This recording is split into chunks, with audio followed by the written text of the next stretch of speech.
Hola a todos, bienvenidos una vez más a una nueva sesión de los diálogos a la carta. Como recordaréis, en la última sesión Yves Berin entrevistó a Diala Jiménez y esta vez Diala ha elegido entrevistar a Eduardo Zuleta. Como todos sabéis, Eduardo es uno de los árbitros más importantes a nivel global y de Latinoamérica. Pero no me voy a extender esta vez en su presentación porque Diala lo presenta de una manera estupenda, así que dejo que ella lo presente.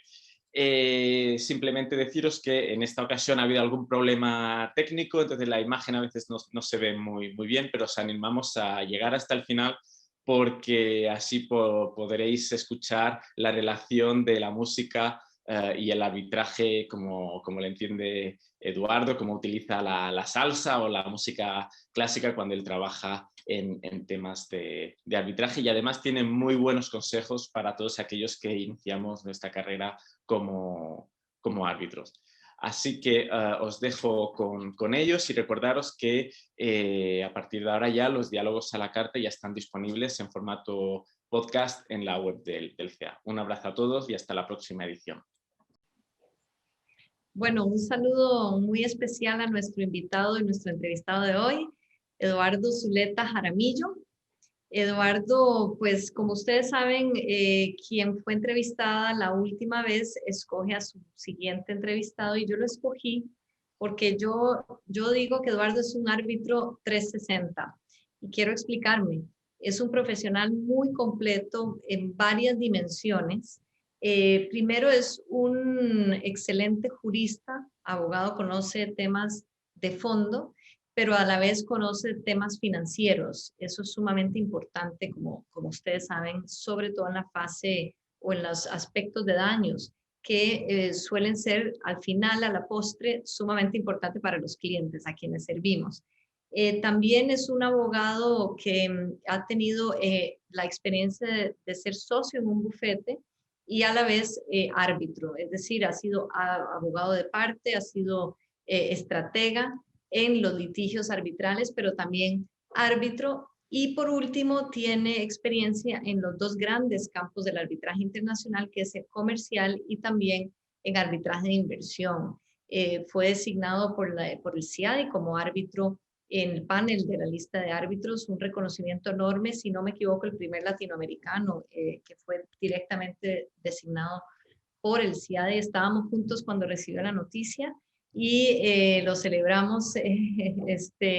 Así que me parece que eso hace de Eduardo para mí alguien muy especial a quien entrevistar, además que nos conocemos desde hace mucho tiempo cuando ambos empezábamos en estas arenas.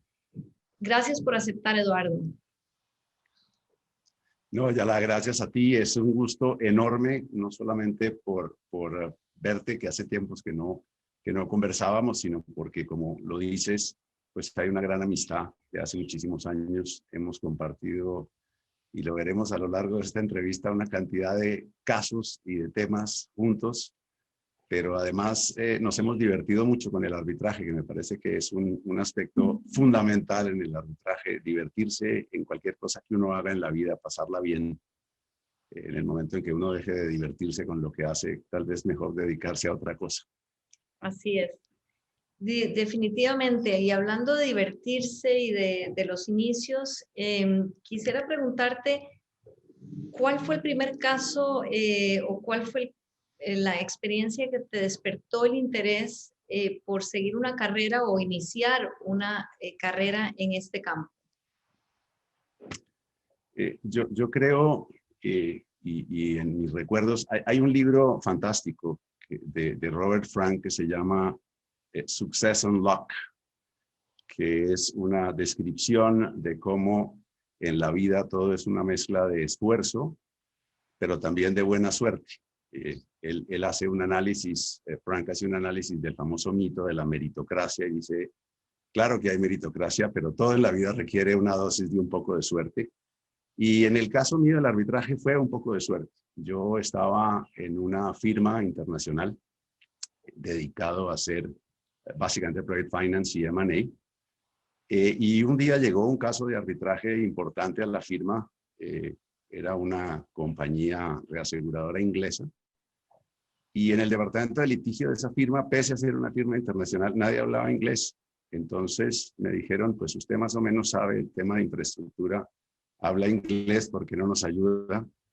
Y terminé metido en ese arbitraje con el alma. Duramos 3 años, fue mi primer caso de arbitraje, ganamos el caso.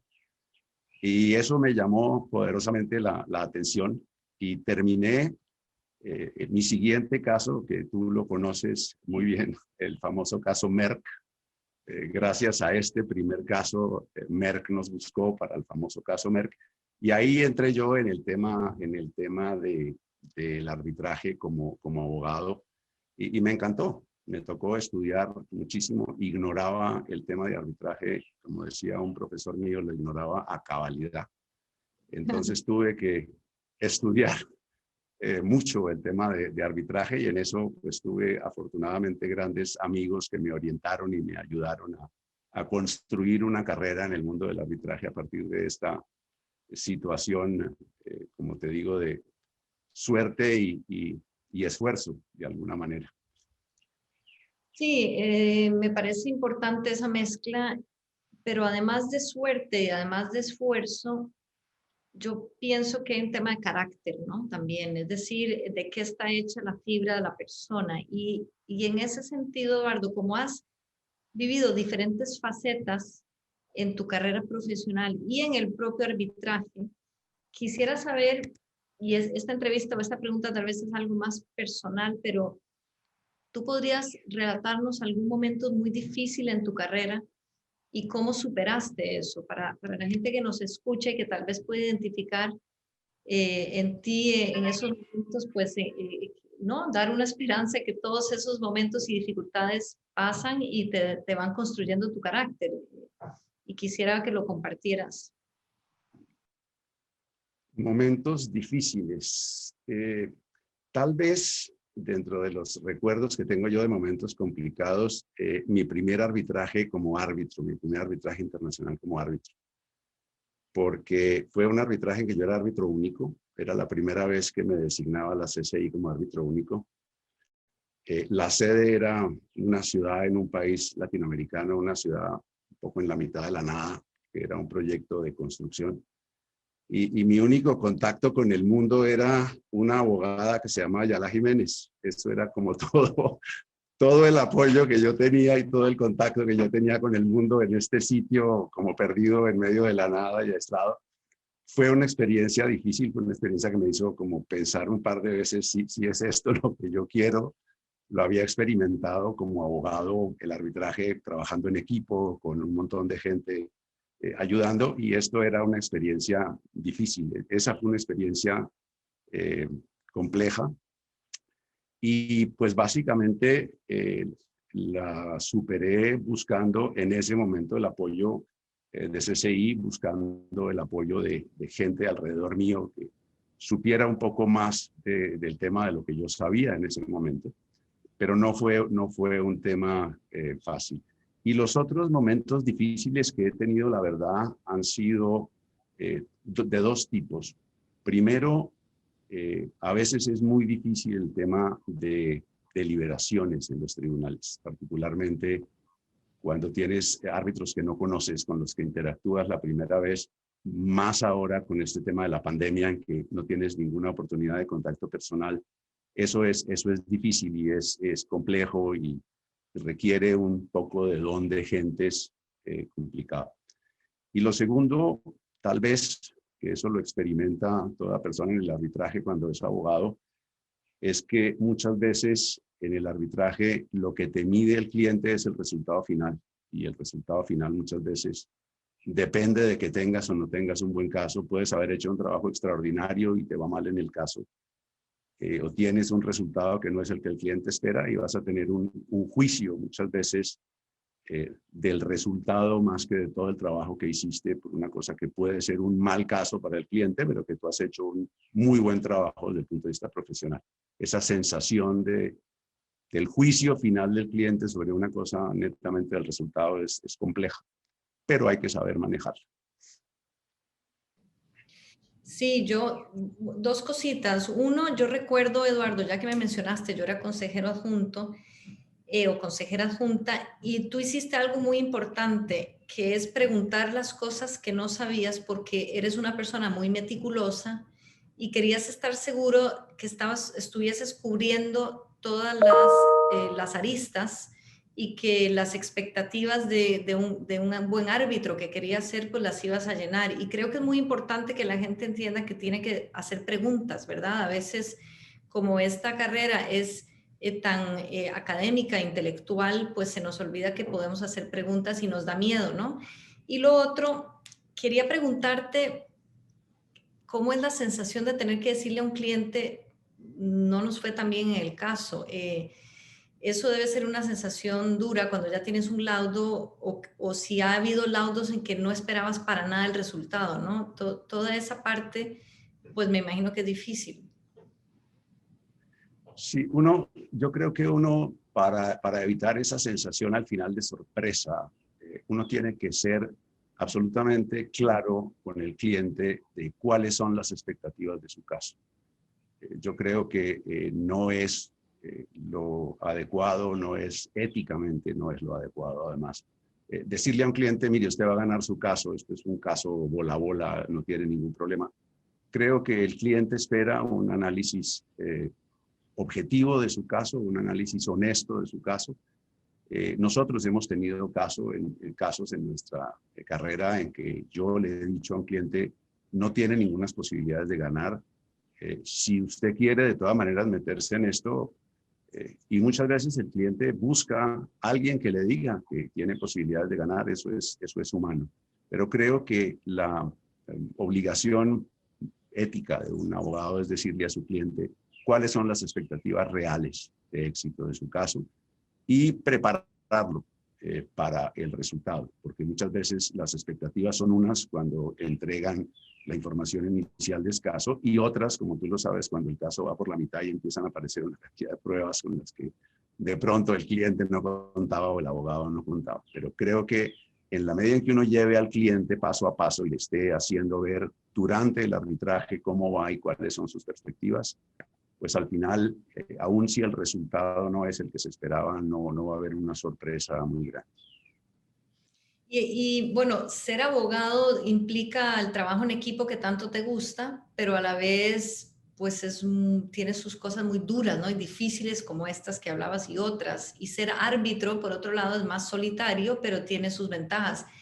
Como tú tienes esas dos facetas, y sobre todo tal vez iniciaste más como abogado y luego como árbitro, aunque en realidad tú creo que has convivido con las dos facetas bastante bien en manera paralela. Tal vez nos puedas contar cuál disfrutas más, por qué y cuál se te da más fácilmente.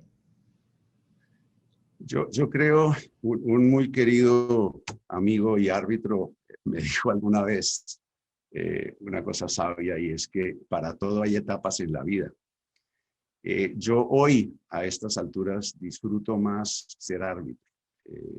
Ya la etapa de counsel, la adrenalina de ser abogado de parte, de estar metido en los casos, yo creo que esa etapa, creo que un poco la pasé. Hoy en día estoy interviniendo en casos como abogado más para orientar y aconsejar la entrada de jugadores nuevos, de gente que considero tremendamente talentosa, que trabaja conmigo. Y pues para no decirnos mentiras, a veces esos jóvenes que están entrando en el arbitraje requieren en los casos en que están como counsel una especie de presentación en sociedad, de que entre la persona que conoce a los miembros del tribunal y trabaje con ellos, pero para que ellos sean los que se ven, los que lleven el papel protagónico. Y creo que eso ha funcionado muy bien. Hoy en día yo tengo un equipo, un grupo de gente que trabaja conmigo o trabajan ellos y yo les ayudo. Realmente ellos hacen un trabajo como abogados maravilloso. Y estoy más dedicado a apoyarlos y a llevarlos en el camino para que puedan tener ellos su práctica sola, independiente, que hacer yo realmente el que lleva el caso. Eso hoy disfruto muchísimo más ser árbitro, el trabajo de árbitro, la interacción con los miembros de los tribunales, el estudio de los casos, lo disfruto enormemente. Bueno, yo creo que esa es una visión muy generosa y muy responsable de ir contribuyendo a construir una comunidad arbitral de altos estándares, ¿no? Y de ampliar el conocimiento, la experiencia y pasar la estafeta, ¿no? De cierto modo. Sin embargo, por suerte es una labor, mi esposo siempre dice que me envidia mucho porque voy a poder ser árbitro hasta los 100 años. Y en cambio, él que trabaja en una empresa dice, bueno, a mí ya muy pronto me desecharán. Nosotros tenemos una larga vida. Pero así que eso es sumamente enriquecedor y generoso de tu parte. Y como bien dices, uno va cambiando. En cuanto a arbitraje de inversión o arbitraje comercial, ¿qué te gusta más? Porque los pulsos y los ritmos son distintos, ¿no? Pero también las materias. ¿Cuál disfrutas más hoy en día? Yo creo que en su contexto los disfruto ambos. El arbitraje de inversión tiene el desafío de su complejidad, de su evolución constante, de que pese a que no hablamos hoy sino de arbitraje de inversión, es un arbitraje reciente en su desarrollo, en su dinámica. Es un arbitraje relativamente reciente, es un arbitraje que está en evolución. Y eso presenta desafíos pues, para el abogado como árbitro y para el abogado como participante en la comunidad arbitral, de ver si realmente las reglas del arbitraje comercial son adecuadas para el arbitraje de inversión, si los estándares en que se montó el arbitraje de inversión, que eran los estándares del arbitraje comercial, sí son adecuados, en por qué, cómo, cuándo celebraron todos los estados estos tratados y por qué hoy hay esa como resistencia frente a los resultados. Me parece que tiene un componente muy interesante de jurídico, pero además tiene, y pues eso es así, un altísimo componente político que hace que el arbitraje de inversión sea tremendamente atractivo, pero tremendamente difícil.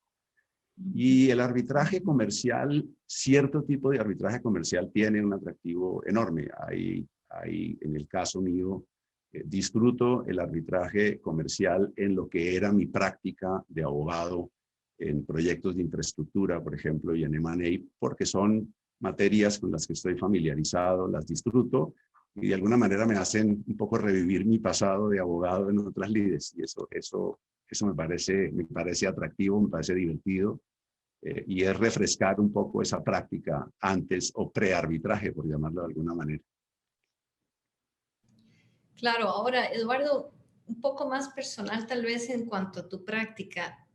No sé si todavía, pero en algún momento te ponías muy nervioso, probablemente en una audiencia, ya sea cuando te tocaba contrainterrogar o cuando te tocó primera vez presidir un tribunal o dictar una conferencia magistral.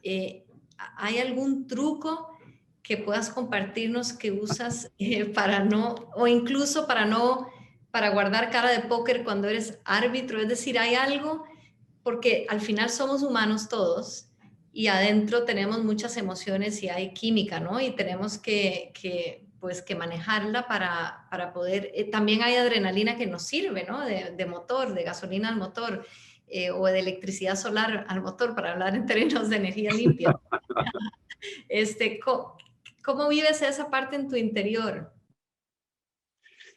En eso hay una anécdota al mismo tiempo triste y tremendamente agradable.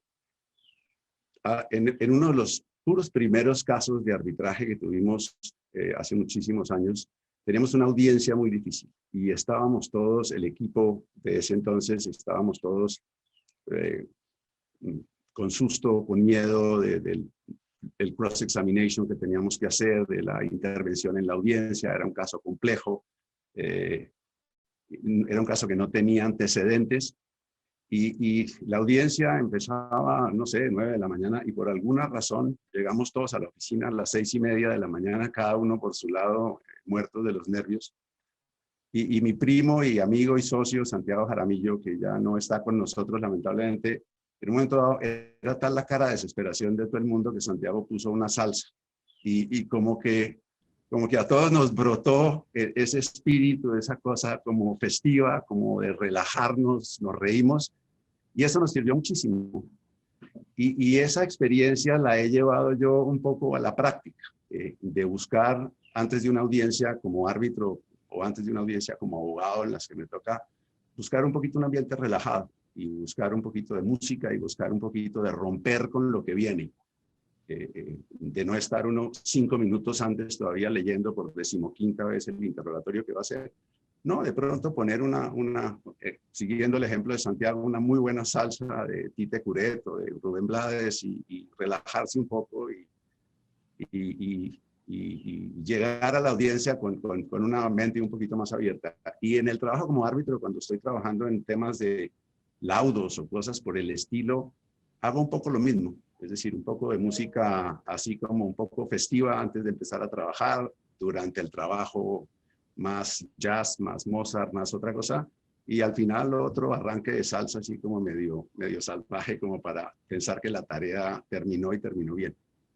Bueno, justo la siguiente pregunta que te iba a hacer es sobre qué es la música para ti. Justamente estaba pensando, yo sé que te encanta la música, creo que no sé si sigues jugando golf, te gusta el golf con Elsa, también tu esposa, entonces quería preguntarte, pero me adelantaste, la música para ti es un escape y además como una manera de resetear un poco probablemente. Cuéntanos un poco más de tus hobbies, ¿no? Y me gusta mucho esto que nos dices y le dices a la gente que está incursionando en el arbitraje en una etapa donde hay mucha tensión, que no sientan que tienen que prepararse y saber todo de memoria y embutirse cosas, más bien tienen que liberar, ¿no? Las neuronas a veces y los músculos incluso, porque eso te hace transmitir mejor y recibir mejor la información. Pero cuéntame un poquito más de los hobbies antes de ir ya a las últimas preguntas de la entrevista.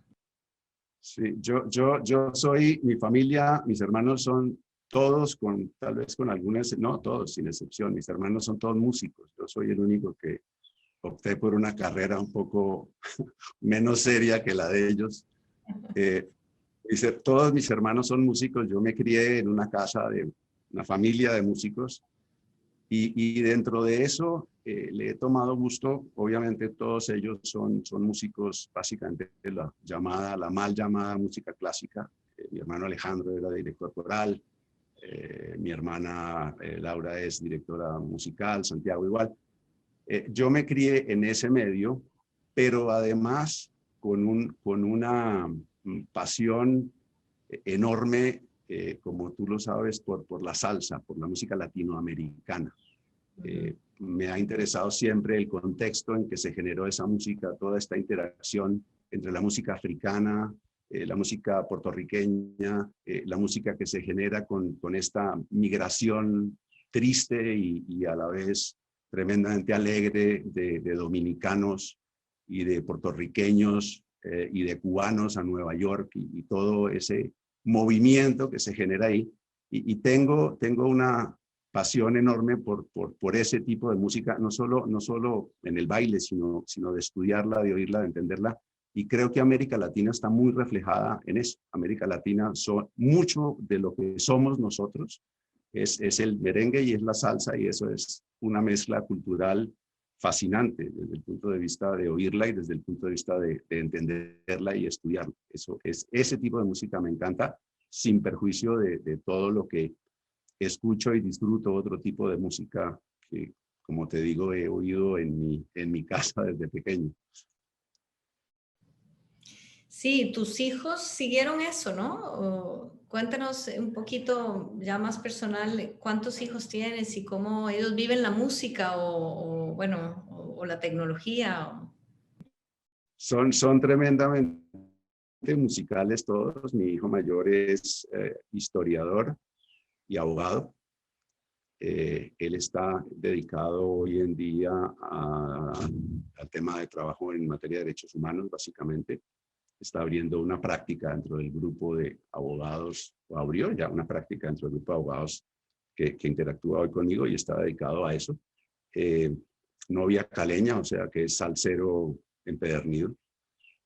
El segundo, Sebastián es publicista con una maestría en fotografía. También está muy metido en el tema de derechos humanos, pero desde el punto de vista de gráfico, desde el punto de vista de fotografía, de relato, etc. Y el menor, Federico, vive en Estados Unidos hace 10 años, es diseñador gráfico y es un neoyorquino por adopción. Ya inclusive habla trabado. La última vez que lo vi ya estaba utilizando una especie de Spanglish muy extraño, pero está feliz en donde está viviendo. Bueno, pero eso denota que el arte y el arbitraje pueden convivir, ¿no? Y que la creatividad pues no se tiene que quedar guardada, sino que te puede servir para concentrarte, para inspirarte. Y en ese sentido, quiero preguntarte qué echas de menos del mundo profesional antes de la pandemia, y más bien qué cosas has ganado tal vez con la pandemia, ¿no? Menos viajes. Yo me acuerdo una época estuviste viajando realmente excesivamente. Creo que todos viajábamos mucho, pero me acuerdo que lo hablamos y pues quería preguntarte cómo ha sido tu balance pre y post pandemia en lo personal, pero también en el mundo del arbitraje, ¿no? Extraño los viajes y no extraño los viajes. Creo que podría ser el resumen un poco de esta situación. Sí extraño de la época prepandemia el contacto humano, el hecho de poder tener una conversación como esta, no a través de un computador, sino podernos sentar tú y yo y terminar nuestra conversación o nuestra deliberación o lo que estemos y entrar un poco en un plano más de conversación informal, de tomarse una copa de vino, de conocer un poco la gente. Eso me hace mucha falta. Me hacen mucha falta las conferencias estas divertidísimas en Miami, que la hemos pasado muy bien, son los amigos de toda la vida que uno deja de ver. Esa parte me hace mucha falta. Por el otro lado, me ha servido la pandemia en el sentido de que he pasado muchísimo más tiempo con mi familia. Tú lo acabas de mencionar, yo tuve una época en que estaba viajando incansablemente y pues son los hijos y la esposa los que sufren. Entonces, esa parte me ha permitido tener una vida más familiar, más con ellos, más cercana. Y lo otro que me ha permitido la pandemia es leer como no había leído en mi vida, porque por alguna razón pues no tienes que estar ni haciendo commuting, ni tienes que estar, las reuniones son como muy puntuales, muy enfocadas, y sacas tiempo para leer absolutamente de toda clase de cosas fascinantes y para aprender. Manuel Pachón, que fue uno de mis maestros cuando yo empezaba en estas cosas del derecho, me dio un consejo que no se me va a olvidar nunca. Me dijo, aprenda siempre, asómbrese siempre como se asombran los niños. La vida es un aprendizaje constante y el día que usted deje de asombrarse es porque se murió. Todos los días tiene que asombrarse con algo y leer algo. Y eso es algo que sí disfruto del tema de la pandemia, si es que hay algo que disfrutarle a esta cosa tan horrible que estamos viviendo. Sí, yo creo que la lectura requiere cierta calma y pausa, ¿no? Un espíritu más reposado para poder darle, como digerir, ¿no? Lo que uno está leyendo. Y ya que hablas de lectura, no solo la literatura, sino, ¿tienes alguna Biblia del arbitraje o qué libro o qué obra, más bien, recomendarías a la gente más joven que está empezando en este campo, en una u otra área, en arbitraje comercial o de inversión, que tú consideres que deberían ellos siempre consultar, además de otra lectura que creo que a los abogados en general nos gusta mucho leer, ¿no? Por naturaleza. Yo creo que en arbitraje hay que tener unos textos básicos que den un poco los dos enfoques del arbitraje, las dos, no digamos los dos enfoques, las tradiciones jurídicas distintas del arbitraje. Por llamarlo de alguna manera, un libro con la tradición jurídica civilista europea, tipo, no sé, Fouchard, Rayard, Goldman, Boudet-Bresson, ese tipo de enfoque suizo, francés. Y por el otro lado, el enfoque que, si bien es universal, es una obra magnífica, es también un enfoque un poco más de tradición anglosajona, como el libro de Gary Bourne, por ejemplo, o los textos originales de Redfern, ahora con Nigel Lackey. Creo que esos libros son fundamentales. Y voy a hacer una publicidad política no pagada, y es que creo que es fundamental para América Latina y para los jueces y los árbitros el libro sobre la Convención de Nueva York, cuya segunda edición debe salir creo que en un mes, en el cual tú eres una de las importantísimas colaboradoras de la obra. Creo que ese libro, desde el punto de vista de América Latina, es fundamental. De resto, para quienes están en arbitraje de inversión, creo que además de arbitraje tienen que leer historia, tienen que leer filosofía, tienen que leer psicología, tienen que leer al profesor Damodar en materia de daños, tienen que leer al profesor Fernández Armesto, al hermano de Juan, en materia de historia de América Latina. Creo que hay que complementarlo. El árbitro tiene que ser un muy buen abogado, pero además tiene que ser un humanista. Tiene que ser una persona con una formación integral y no solamente lo que llamaba alguien un mero operador del derecho.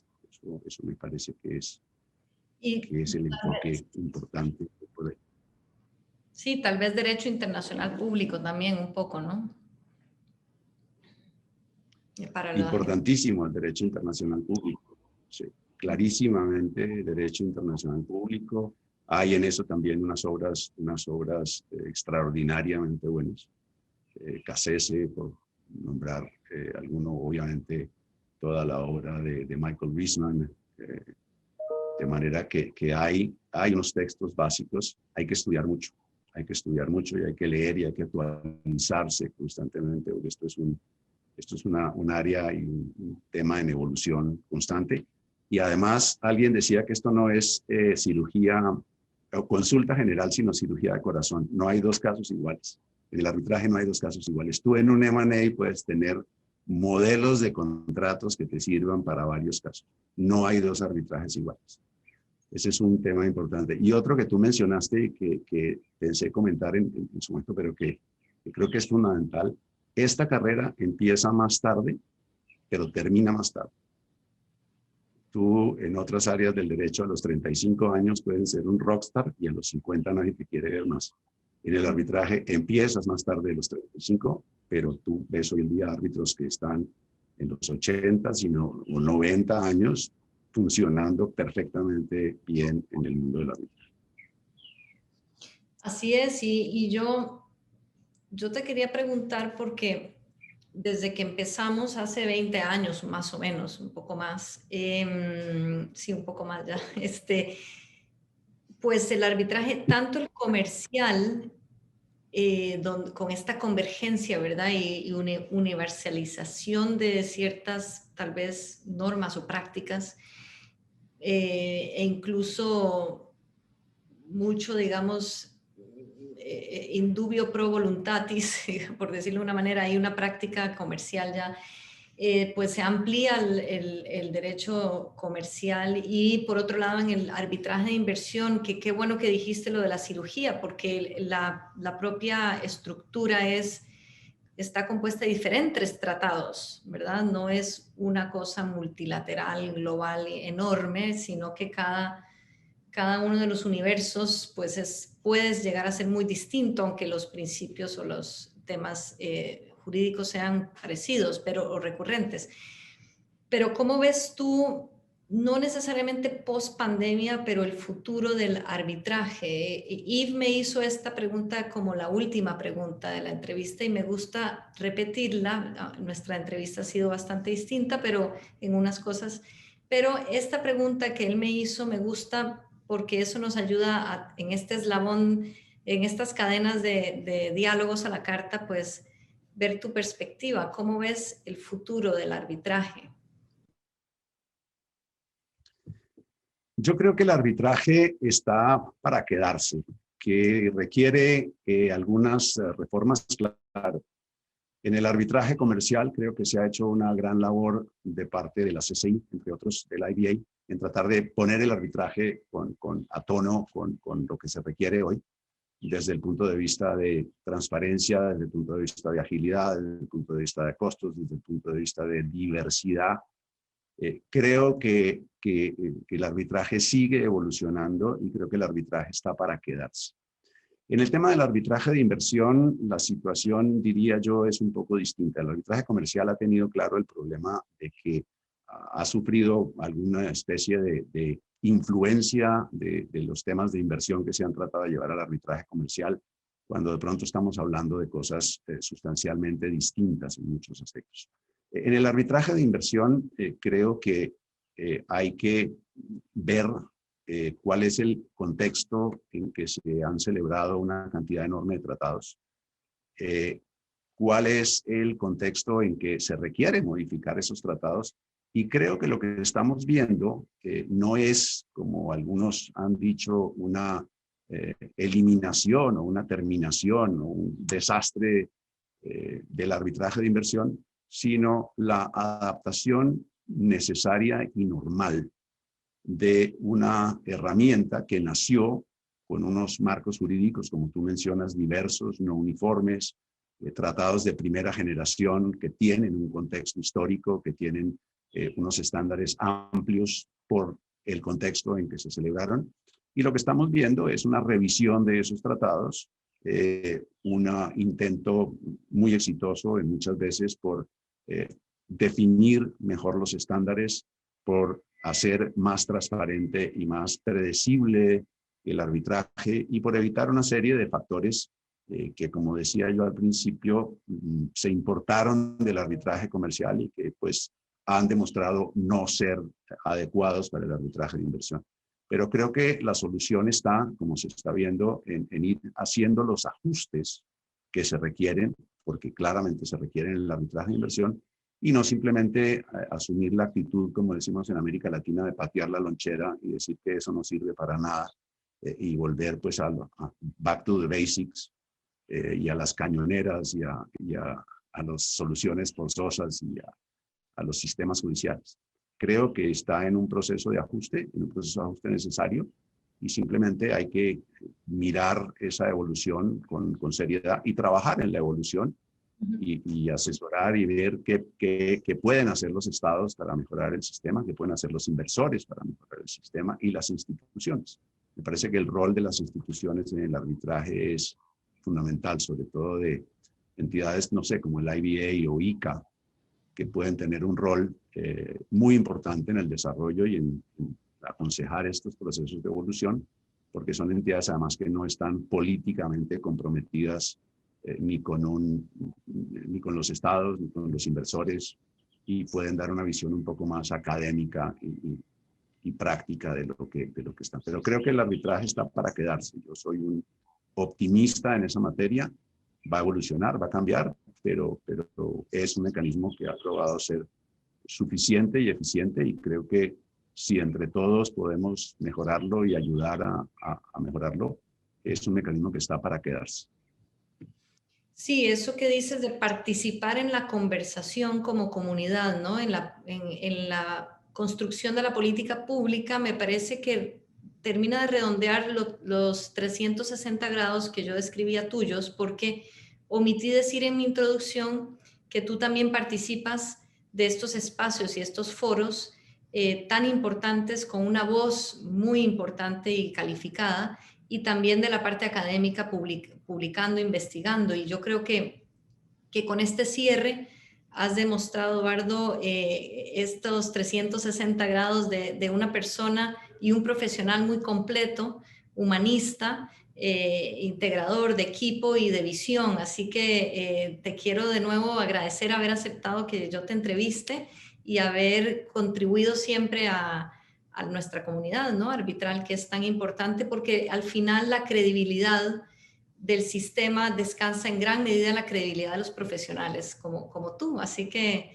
pues yo creo que con esto nos podemos despedir y te agradezco. Nada, 1.000.000 de gracias, un gusto enorme hablar contigo como siempre, lamentablemente en un computador. Espero que las vacunas nos permitan pronto vernos en vivo y en directo como corresponde. Te mando un abrazo y muchísimas gracias y cuídate mucho. Igualmente, un abrazo.